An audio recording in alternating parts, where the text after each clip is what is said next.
solutions lecture number 2. Now I'm going to start next topic, method of expressing strength of the solution. जैसा कि topic आपको clear दिख रहा है कि method of expressing strength of the solution, इसमें आपको सॉल्यूशंस को मेजर करने का अलग अलग तरीका है जानेंगे, क्या क्या तरीका है जानेंगे, उसको हम कैसे कैलकुलेट करेंगे वो जानेंगे, उसका फॉर्मूला जानेंगे, उसका यूनिट जानेंगे, ठीक है। और इसमें which one is the best method for expressing strength of the solutions आपको बताएंगे। और ये लेक्चर मेरा दूसरा है, पहला लेक्चर हम बता चुके हैं, दूसरा लेक्चर हम आपको दे रहे हैं। मेरा चैनल का नाम केमिस्ट्री जोन, आप उसको सब्सक्राइब करो। अगर आपका मेरा वीडियो अच्छा लगता हो, मेरा वीडियो आपको पढ़ने समझ में आ रहा है, आपको चाहिए कि फर्दर वीडियो हम बनाएं, तो सब्सक्राइब चाहिए, लाइक्स करो, कमेंट करो। अगर अच्छा नहीं है, कहीं गड़बड़ है, तो आप कमेंट करो कि इस टॉपिक में गड़बड़ी है, तो हम उसको सुधारेंगे, ठीक है। तो फिलहाल हम टॉपिक स्टार्ट करते हैं, method of expressing strength of the solution. आपको क्या क्या पढ़ना है उसमें? Method of expressing strength of the solution में आपको पढ़ना है percentage strength, percentage strength, percentage strength पढ़ना है। दूसरा पढ़ना है मास परसेंटेज। तीसरा पढ़ना है volume percentage, volume percentage, mass percentage, volume percentage पढ़ना है। चौथा पढ़ना है आपको पीपीएम, पीपीएम क्या है, पार्ट पर मिलियन। पांचवा पढ़ना है आपको मोलारिटी, मोलारिटी क्या होता है। छठा पढ़ना है आपको मोलालिटी, ठीक है, मोलालिटी पढ़ना है। सातवां पढ़ना है आपको नॉर्मलिटी, ठीक है, नॉर्मलिटी, नॉर्मलिटी पढ़ना है।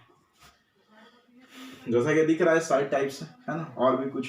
पहले हम इसको स्टार्ट करते हैं, एक एक करके आपको डिफाइन करेंगे, एक एक करके फॉर्मूला बताएंगे, फॉर्मूला लिखेंगे विथ यूनिट। आप कैसे न्यूमेरिकल्स बनाओगे इस फॉर्मूला से। आप जब तक ये सब चीज आप नहीं सीखोगे, 7 types with all definitions and formula, अगर आपको फॉर्मूला नहीं मालूम है परसेंटेज स्ट्रेंथ होता है क्या है, तो आप न्यूमेरिकल नहीं बना सकते। तो हम एक एक करके स्टार्ट करते हैं, आप इसको उतार लो। टॉपिक है method of expressing strength of the solution, पहला, दूसरा, तीसरा, तो एक एक करके हम एक्सप्लेन करते हैं। Number 1 percentage strength. पहले हम आते हैं परसेंटेज स्ट्रेंथ पे। क्या होता है परसेंटेज स्ट्रेंथ?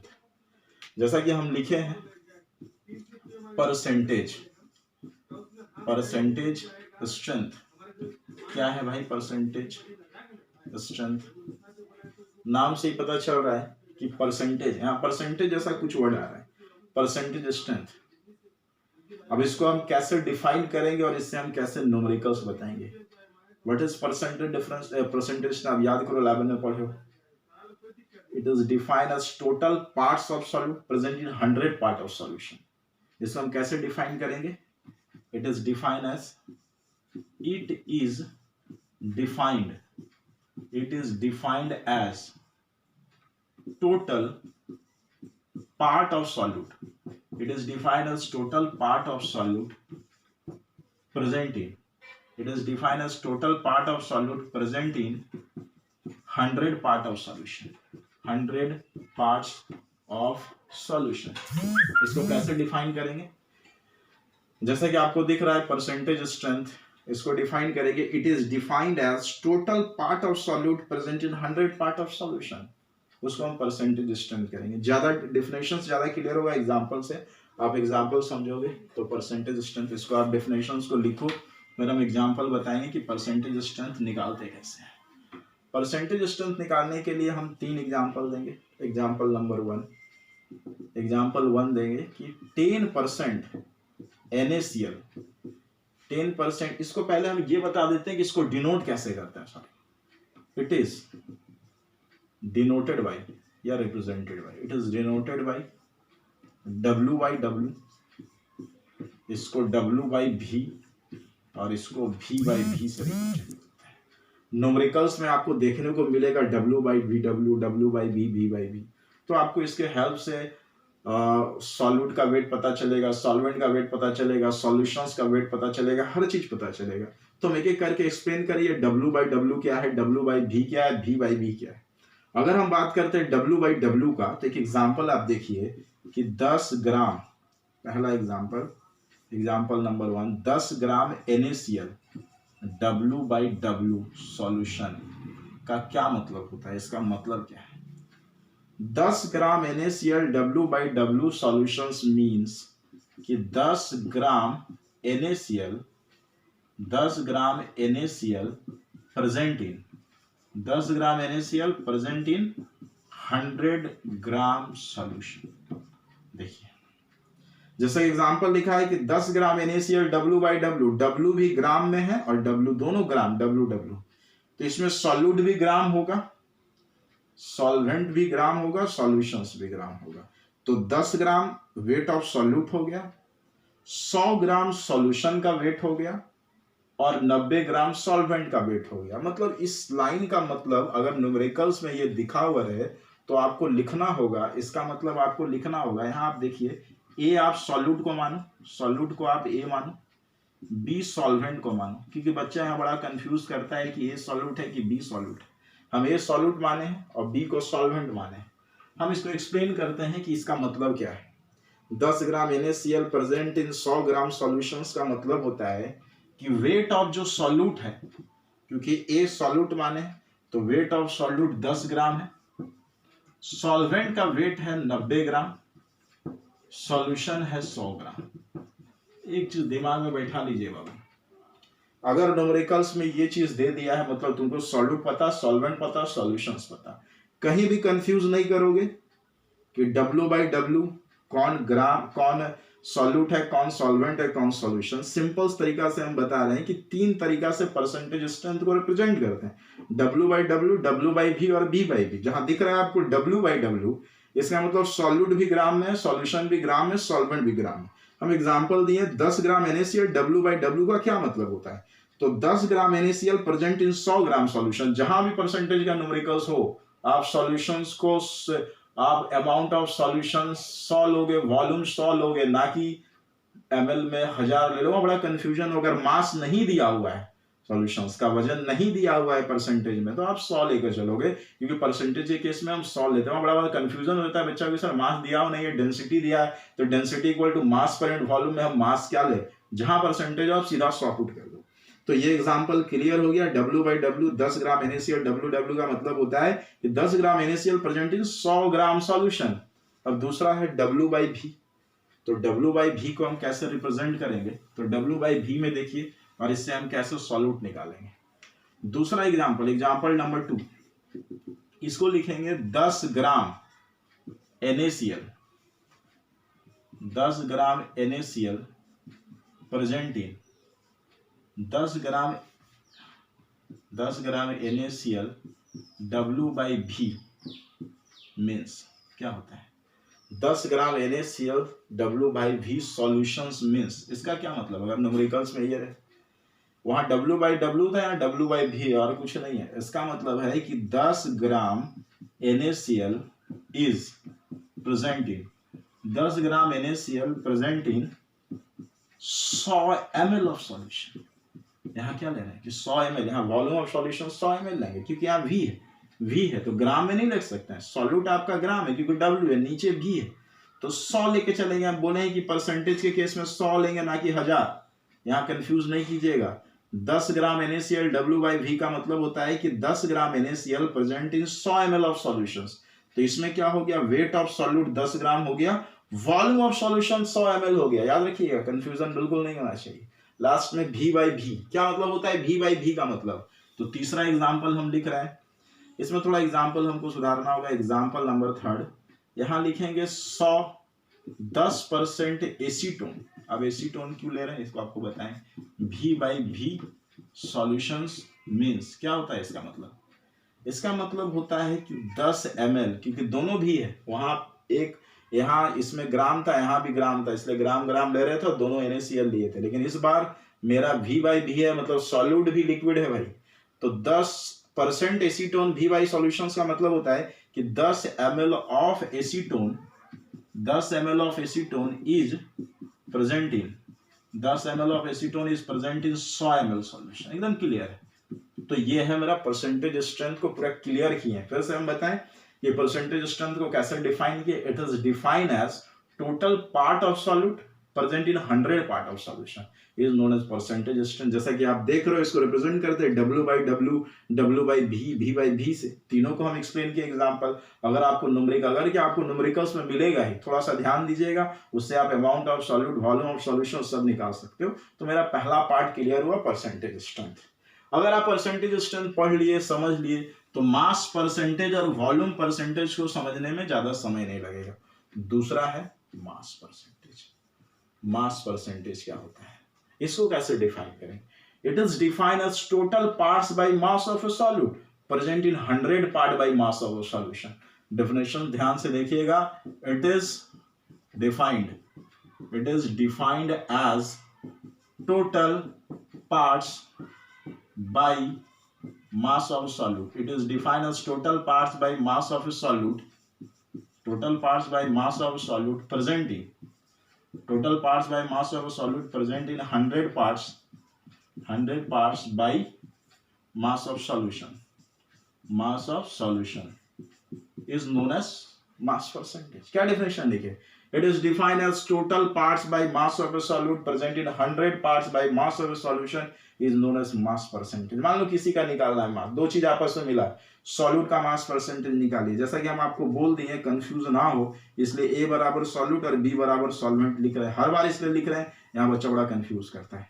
मान लीजिए आपको मास परसेंटेज सॉल्यूट का चाहिए कि सॉल्यूट का मास परसेंटेज निकालिए, तो कैसे निकालोगे? डेफिनेशन आप लिखो, उसके बाद हम मास परसेंटेज ऑफ सॉल्यूट निकालेंगे। तो वेट ऑफ सॉल्यूट या mass percentage of solute, definition को मिटा के फॉर्मूला लिखते हैं क्योंकि फॉर्मूला ही ज्यादा इंपॉर्टेंट है। आप वीडियो को पॉज करके डेफिनेशन लिख लोगे। तो मास परसेंटेज ऑफ सॉल्यूट, तो मास परसेंटेज ऑफ सॉल्यूट का ए का निकालो, जिसका निकालोगे उसका वेट ऊपर, wait of solute by weight of solute plus wait of solvent into 100, that is mass percentage of solute. Similarly आप मास परसेंटेज ऑफ सॉल्वेंट भी निकाल लोगे, WA के जगह WB ले लोगे और WA प्लस WB इंटू 100। ये तो सब आपका पढ़ा हुआ है, इसलिए हम दोहरा रहे हैं कि इस टॉपिक के बिना आप न्यूमेरिकल्स नहीं बना सकते हो। इसलिए हम लेक्चर नंबर 2, पहला लेक्चर मेरा इंट्रोडक्शन था और दूसरा लेक्चर मेरा है method of expressing strength of the solution. तीसरे लेक्चर पे हम जाएंगे, आगे बढ़ेंगे। पहले हम इसको क्लियर कर ले, कुछ न्यूमेरिकल्स बना ले और आराम से जो भी टॉपिक हो धीरे धीरे आराम से इजी वे में आप फेयर जरूर करोगे। ऐसे नहीं आप सुनोगे फिर हो गया। बहुत लोग वीडियो बना रहे हैं, बहुत लोग जिसका वीडियो आपको जो डेफिनेशन हो सके, मेरा डेफिनेशन ये अच्छा हो, इससे हम पॉइंट वाइज लेक्चर वाइज बना रहे हैं। जो वीडियो अच्छा लगे आप उसको आप लिखो, अपना यूज कर लो, ठीक है। मास परसेंटेज ऑफ सॉल्यूट, इसी तरह मास परसेंटेज ऑफ सॉल्वेंट भी निकालेंगे, फॉर्मूला आपको पता ही। अब दूसरा है कि volume percentage. Similarly volume percentage को भी वैसे ही डिफाइन करेंगे, मास परसेंटेज वॉल्यूम परसेंटेज। देखिए तीसरा है वॉल्यूम परसेंटेज। तो वॉल्यूम परसेंटेज कैसे कैलकुलेट करेंगे? फॉर्मूला बाबू वही है, वॉल्यूम परसेंटेज ऑफ सॉल्यूट। तो volume percentage of solute VA by VA plus VB into 100। ये क्या निकल गया? वॉल्यूम परसेंटेज ऑफ सॉल्यूट निकल गया। अगर आपको वॉल्यूम परसेंटेज ऑफ सॉल्वेंट निकालना है तो VB by VA plus VB into 100। आपको पता है वॉल्यूम ml में होना चाहिए, है ना। अब ये हो गया आपको वॉल्यूम परसेंटेज निकालने का तरीका। अगर इसको आपको डिफाइन करना है तो इट इज डिफाइन एज, जहां आप मास लिखते तो वहां वॉल्यूम लिखो। It is define as total part, जहां मास लिखते थे इसको लिखोगे it is define as total parts by volume of solute present in 100 parts by volume of solution volume strength. अब इस फॉर्मूला को देख लो, हम इसको मिटाते हैं फिर डेफिनेशन लिखेंगे। वॉल्यूम परसेंटेज, ठीक है। थोड़ा सा हम अपना वीडियो स्पीड में इसलिए बना रहे हैं क्योंकि आप लोग को हम बहुत दिन से पढ़ा रहे थे, आपको ऑनलाइन क्लास चल रहा था जूम के द्वारा, वो ऐप बंद हो गया, आप लोगों को बहुत परेशानी हो रहा होगा, तो इसलिए हम कंटिन्यू करने के लिए बोर्ड में बना रहे हैं क्योंकि आप पढ़ भी लो, लिख भी लो, समझ भी लो। एकदम स्कूल के तरह, ट्यूशन के तरह हम बोर्ड में पढ़ा रहे हैं, आप समझ लो तरीके से, आप फेयर जरूर करो, ठीक है। वॉल्यूम परसेंटेज क्या होता है इसका हम डेफिनेशन लिखते हैं। It is defined as total, it is defined as total parts of a volume of a solute. It is defined as total parts by volume of solute. It is defined as total parts by volume of a solute present in 100 part by volume of a solution. ध्यान से देखिए, जैसा कि हम formula लिखे, जैसे mass percentage को define किया, सिमिलरली वॉल्यूम परसेंटेज को वैसे ही डिफाइन कर रहे हैं। It is define as total parts by volume of a solute present in 100 parts by volume strength. Formula लिख दिए, न्यूमेरिकल लिख दिए, आप उस फॉर्मूला से न्यूमेरिकल बनाओ। अभी तक आपको हम method of expressing strength of the solution में क्या क्या पढ़ा चुके हैं? आपको पहले पढ़ा है परसेंटेज स्ट्रेंथ, फिर पढ़ा है मास परसेंटेज, फिर पढ़ा है वॉल्यूम परसेंटेज, फॉर्मूला दिए ताकि आप उसको न्यूमेरिकल्स में यूज करो, ठीक है। अब वॉल्यूम परसेंटेज के बारे में बात आता है। अब आता है पीपीएम, चौथा। पीपीएम क्या होता है, बात करते हैं चौथा। पीपीएम क्या है? पीपीएम, पीपीएम का मतलब होता है पार्ट पर मिलियन। इसका यूज कहाँ करेंगे? पार्ट, इसका यूज कहाँ करेंगे? ध्यान से देखिएगा, पार्ट पर मिलियन, ध्यान से देखिएगा। हाँ, ये भी एक method of expressing strength of the solution है। सॉल्यूशन के स्ट्रेंथ को मेजर करने का तरीका है। पहले हम जानेंगे कि जहां अमाउंट ऑफ सॉल्यूट बहुत कम हो, when amount of solute is present in very less quantity, when amount of solute is present in very less quantity, then it can be expressed in term of PPM. अब बोलोगे sir हमको कैसे पता चला? बहुत सारे एग्जांपल में आपको ऐसा देखने को मिलेगा कि सॉल्यूशन में सॉल्यूट बहुत कम मात्रा में, उसको हम इग्नोर करते हैं। लेकिन कुछ कुछ सॉल्यूट ऐसा है हम इग्नोर नहीं कर सकते हैं। जैसा मान लीजिए कि आपके लिक्विड में अगर हम 1 लीटर या 10 लीटर लिक्विड है, वाटर है, उसमें हम 2 ड्रॉप ऑफ पॉइजन डाल दें तो उसको हम इग्नोर नहीं कर सकते हैं। क्यों इग्नोर करें? उसको अगर इग्नोर करोगे, पी लोगे तो जीवित नहीं रहोगे। तो उस टाइप के कंसंट्रेशन को यूज करने के लिए, उस टाइप के सॉल्यूशंस को, कंसंट्रेशन को मेजर करने के लिए हम पीपीएम का यूज करते हैं, ठीक है। तो पीपीएम का यूज कहाँ होता है? When amount of solute is present in very less quantity, then it can be expressed in term of PPM, ठीक है। इसको डिफाइन कैसे करेंगे, इसको हम कैसे कैलकुलेट करेंगे, तो ध्यान दीजिए। It is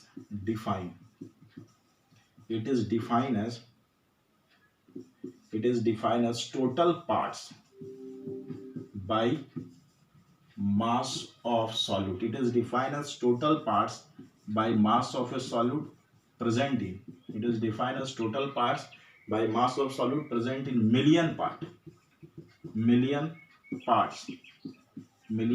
that is 10 to the power 6 million parts by mass of solution. इसी को हम कहेंगे ppm.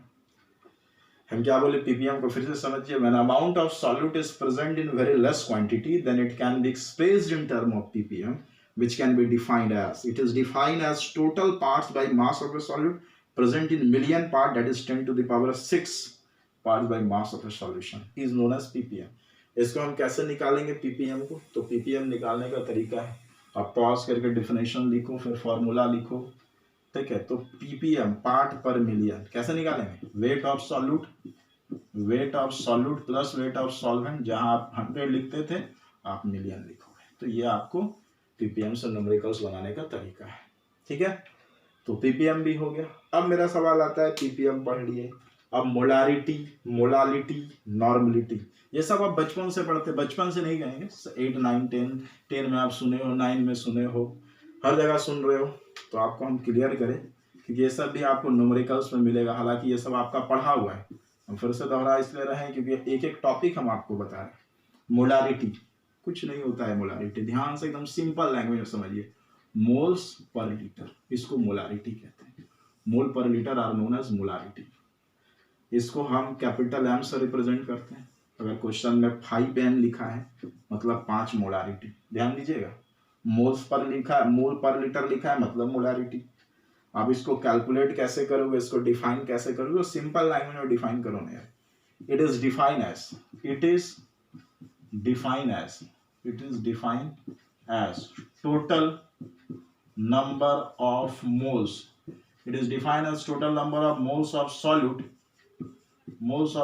present in. It is defined as total number of moles of solute present in 1000 ml of solution.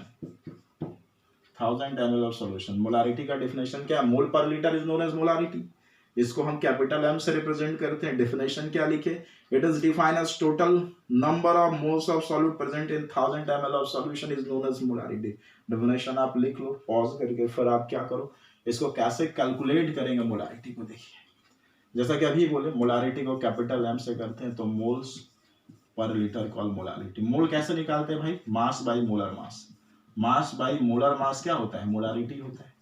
Sorry, mass by molar mass mole होता है litre, मतलब यहाँ volume, अगर volume ml में है तो इंटू 1000 करोगे क्योंकि आंसर लीटर में आना चाहिए। तो इस तरह से मोलारिटी आप निकाल सकते हो। मोलारिटी क्या है? मास by molar mass into volume in ml। ml है इसलिए उसको लीटर में बदले 1000, अगर पहले से ऑलरेडी वो लीटर में रहे तो आपको 1000 करने की जरूरत नहीं। और बुक में देखोगे तो फॉर्मूला में ऐसा लिखा रहेगा, wait of solute molecular mass of solute volume in ml into 1000। ये 1000 इसलिए आया कि ये ml जो है लीटर में कन्वर्ट हो सके। तो मोलारिटी को हम फिर से दोहराते हैं। मोलारिटी क्या है? Moles per litre is known as molarity. इसको कैपिटल एम से रिप्रेजेंट कर रहे हैं, जैसा कि आप दिख रहे हो। मोलारिटी का फॉर्मूला मोल पर लीटर। मोल कैसे निकालते हो? मास बाई मोलर मास। लीटर क्या है? वॉल्यूम अगर ml में है तो उसको 1000 से बदलिए, डिवाइड कीजिए तो लीटर में कन्वर्ट होगा। और फॉर्मूला वाइज ऐसे। ए क्या होता है? सॉल्यूट, तो वेट ऑफ सॉल्यूट, उसका मोलर मास बैठाओगे, वॉल्यूम इन ml और 1000 रुपए में, तो ये मोलारिटी हो गया। ठीक है, तो मोलारिटी आप सीख गए। उसी तरह आप मोलालिटी पे जाओगे। मोलारिटी के बाद मोलालिटी, ये सब इसलिए बता रहे हैं कि आपको न्यूमेरिकल्स में कहीं परेशानी ना हो। ठीक है, न्यूमेरिकल्स में कहीं परेशानी ना। अब आते हैं मोलालिटी पे। मोलालिटी, मोलारिटी और मोलालिटी, उसको कैपिटल एम तो इसको स्मॉल एम। इसका यूनिट मोल पर केजी, मोल पर केजी। ठीक है, इसको डिफाइन कैसे करेंगे? इट इज डिफाइन एज, जैसे हम उसको किए कि mole per litre is known as molarity. It is define as total number of mole of solute present in 1000 ml, बस इसको 1000 ग्राम कर देंगे। It is define as total number of moles of solute. Is it defined as total number of mole of solute present in 1000 gram of solution? उसको हम क्या कहेंगे? Molality कहेंगे। छोटा m से रिप्रेजेंट करते हैं। इसको हम कैसे निकालेंगे? तो molality equal to weight of solute molecular mass of solute, लेकिन यहाँ वॉल्यूम की जगह वेट ऑफ सॉल्वेंट इंटू 1000, क्योंकि सॉल्वेंट अगर ग्राम में है तो उसको आपको केजी में बदलना होगा। सिंपल सा। तो मोलालिटी को देखते हैं, इसको रिप्रेजेंट करते हैं स्मॉल एम से। इसका यूनिट मोल पर केजी है। मोलालिटी को डिफाइन कैसे करेंगे? It is defined as total number of moles of solute present in 1000 gram of solution is known as molality. Molality को हम एम से रिप्रेजेंट करते हैं। मोल का formula weight of solute molar mass of solute. यहाँ weight of solvent लोगे, अगर ग्राम में है तो उसको केजी में बदलोगे, यूनिट में मोल पर केजी है। टॉपिक है मेरा नॉर्मलिटी। ठीक है, उसको भी देखते हैं। उसको भी मोलारिटी की तरह ही डिफाइन करेंगे, लेकिन वहां थोड़ा सा ध्यान देने वाली चीज है, ध्यान से देखना। ठीक है, मोलारिटी। अब आता है मेरा नॉर्मलिटी। नॉर्मालिटी क्या होता है? नॉर्मलिटी, नॉर्मलिटी को हम एन से रिप्रेजेंट करते हैं। इसका अगर हम फॉर्मूला लिखेंगे तो weight of solute molecular mass of solute की जगह ग्राम इक्विवेलेंट वेट ऑफ सॉल्यूट लिखते हैं। ग्राम equivalent weight of solute, gram equivalent weight of solute. उसी तरह वॉल्यूम अगर ml में है तो 1000। यहाँ एक चीज आप लोगों को नया लग रहा है कि सर ग्राम इक्विवेलेंट वेट क्या हो गया और हम इसको कैसे निकालेंगे। ध्यान समझिए, बड़ा इंपॉर्टेंट टॉपिक है। बच्चे यहाँ बड़ा कंफ्यूज करते हैं। उसे एक सब बच्चों को नहीं पता है, कुछ कुछ को पता है। हम क्लियर करेंगे नॉर्मलिटी को कैसे डिफाइन करें और कैसे कैलकुलेट करें। तो नॉर्मलिटी को आप डिफाइन करो। It is define as total number of gram equivalent weight of solute present in 1000 ml of solute. जहां मोल पर लीटर बोल रहे थे, अब बोल रहे it is defined as total number of gram equivalent weight of solute present in 1000 ml of solution is known as normality. इसको answer represent कर। ये तो वेट ऑफ सॉल्यूट है, चलिए हम समझ गए। ये वॉल्यूम ml है, समझ गए। इसको लीटर में ई सर कहां से आ गया? ग्राम इक्विवेलेंट वेट ऑफ सॉल्यूट। तो इसको समझने के लिए आपको हम बता रहे हैं। इसको आप ध्यान समझिएगा, इक्विवेलेंट वेट कैसे निकालते हैं। क्योंकि न्यूमेरिकल्स में अगर आप इक्विवेलेंट वेट के बारे में नहीं जानोगे तो आप नॉर्मलिटी नहीं बना सकोगे। जैसे हम 2-3 एग्जांपल लेते हैं इक्विवेलेंट वेट, जैसे H2SO4 या फिर Na2CO3, बहुत सारा होता है। ठीक है, इक्विवेलेंट वेट बहुत निकालने का तरीका है। अगर आप मेरे से पढ़े हो क्लास 11 में तो मोल कंसेप्ट में देखो हम 10-12 तरीका बताएं इक्विवेलेंट वेट निकालने का, कि एसिड के लिए अलग, बेस के लिए अलग, सॉल्ट के लिए अलग, बहुत सारा चीज देखोगे आप। तो फिलहाल हम इक्विवेलेंट वेट को फॉर्मूला क्या होगा? इक्विवेलेंट वेट आप लिख सकते हो मॉलिकुलर वेट बाई चार्ज। ये एक तरीका है, और भी तरीका है, लेकिन फिलहाल चार्ज को हम मॉड में लिखें। क्यों लिखे ये अभी आपको समझ में आएगा। मान लो H2SO4 का आपको निकालना है। अगर आपको H2SO4 का इक्विवेलेंट वेट निकालना है, H2SO4 का निकालना है, सर H2SO4 का बताइए तो ठीक है। इक्विवेलेंट वेट क्या होगा? Molecular weight. तो इंटू करो ना जी, 2 × 1, सल्फर का 16, ऑक्सीजन का 8 8 16 इंटू 4 मॉलिकुलर मास। अब चार्ज क्या लेंगे? या आप कैटायन या एनायन कर लो ना। हाइड्रोजन का चार्ज क्या होता है? +1, और सल्फेट का क्या होता है? -2। अगर -2 चार्ज मॉड में डालोगे तो +2 होगा डिवाइड। तुम बोलोगे सर हम माइनस वाला क्यों लेंगे, हम प्लस वाला लेंगे, तो लो प्लस वाला, H का वैल्यू +1 होता है, तो 2 × +1 तो +2 होगा। एनी हाउ अगर आप कैटायन लो या एनायन लो, दोनों में डिवाइड बाई 2, तो आपका क्या हो गया 2 16 और 64/2 कितना हो गया 60 70 80 82 कितना 6 6 4 10 2 12 का 2 तो 6 1 6 7 8 2 2 4 जाए जो भी आप कैलकुलेट कर लोगे। ठीक है, देख लो कहीं गड़बड़ तो नहीं हो रहा है, गड़बड़ हो रहा है। यहाँ जो 16 है ये 32 होगा। ठीक है, गड़बड़ हो रहा है 32, तो 60 30 90 90 94 95 96 97 98 होगा, और इसको डिवाइड करो 2 4 जाए 8 2 9 जाए 80, तो ये जो निकला आपका ग्राम इक्विवेलेंट वेट निकला 2 4 जाए 2 9, ये बैठा दो। उसी तरह एक एग्जाम्पल और बैठा देते हैं H2SO4 का। अब Na2CO3 का निकालते, ध्यान से देखिएगा नहीं समझे तो। Na2CO3 का कैसे निकालते हैं, Na2CO3 इसका इक्विवेलेंट वेट कैसे निकालेंगे, मॉलिक्यूलर वेट 2 × सोडियम का नंबर पे आता है 11 नंबर पे आता है 23। ठीक है, कार्बन 6 का 12, ऑक्सीजन 8 का 16 × 3 बाई सोडियम का लोगे तो +1 2 हो जाएगा, कार्बोनेट का लोगे -2 तो भी हो जाएगा। ठीक है, तो क्या लिखेंगे 3 2 6 2 2 4 12, ऑक्सीजन 16 3 48 कितना हो गया 2 8 2 10 16 का 6 हाँ तो बचा 1 4 5 6 4 10 2 56 देख लीजिएगा। बस आपको कैलकुलेट मॉलिक्यूलर मास क्या किया, sodium atomic number 11, mass number 23, तो 2 × 23, कार्बन 6 का 12, ऑक्सीजन 8 का 16, सोडियम हम 1 का चार्ज इसका 1 होता है क्योंकि 2 है, और कार्बोनेट का -2 होता है, इसलिए मॉड में लिखेंगे +2। तो नॉर्मलिटी में देखें थोड़ा सा, तो अभी हम आपको क्या पढ़ा चुके हैं, method of expressing strength of the solution में बारी बारी हर चीज बताई, इसलिए बताई कि आप आसानी से आप न्यूमेरिकल्स बनाओगे। आप 1 बनाओ 2 बनाओ 3 बनाओ, 1 हो सके थ्योरेटिकल क्वेश्चन हो तो वो सही है, तीसरा चौथा पांचवा हो सके कहीं कहीं डेंसिटी आएगा तो density equal to mass per unit volume, और ध्यान देना कि मास की जगह आप 100 बैठाओगे इन केस ऑफ परसेंटेज, अगर परसेंटेज नहीं है तो फिर आपको कुछ क्वेश्चन में गिवन होगा। ठीक है, अब क्वेश्चंस आप आसानी से बनाइए, जो मेरा लेक्चर 1 2 अच्छा से पढ़िए, पहले उसको फेयर कीजिए और फिर एनसीईआरटी पकड़िए, एकदम फेयर कॉपी में प्रॉपर वे में बनाइए, आप फंसोगे नहीं। क्वेश्चन नंबर 6 में थोड़ा सा फंसोगे क्योंकि उसका रिएक्शन है। नेक्स्ट लेक्चर में हम अपना न्यूमेरिकल्स का ही कंसेप्ट दोहराएंगे, सारा न्यूमेरिकल सॉल्व करेंगे।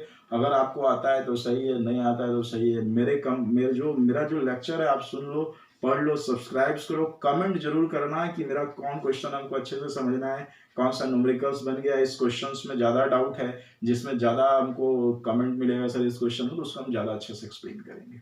ठीक है, तो सॉल्यूशंस का मेरा लेक्चर 2 खत्म हो गया।